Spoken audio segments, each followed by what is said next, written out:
அபிஜித் நட்சத்திர வழிபாடு. வீட்டில் இருக்கிற ஏதாவது ஒரு சின்ன கிருஷ்ணர் விக்கிரகமோ அல்லது பெருமாள் படமோ வச்சு 2 தீபம் நெய் தீபம் ஏற்றி மயிலிறகு இருந்தால் ஒன்று வச்சு ஒரு துளசி வச்சு மனசார நீங்கள் ஒரே ஒரு நியாயமான கோரிக்கை வச்சு அந்த 24 நிமிஷம் பிரார்த்தனை பண்ணீங்கன்னா கட்டாயம் கடவுள் நமக்கு அருள் புரிவார். அருள் புரிவார் அப்படின்ற நம்பிக்கையோடு இதை செய்யணும். இந்த அபிஜித் நட்சத்திரம் ரொம்ப விசேஷமான நட்சத்திரம்.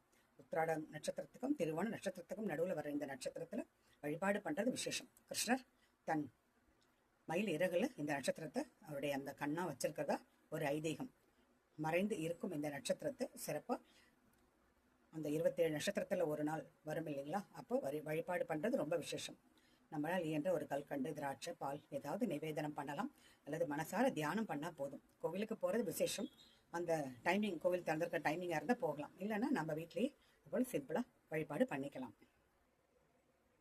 श्रीनिवास गोविंद श्री वेंकटेश गोविंद भक्तवत्सल गोविंद भागवत प्रिय गोविंद नित्य निर्मला गोविंद नीलमेघ श्याम गोविंद गोविंद हरि गोविंद गोकुलनंदन गोविंद।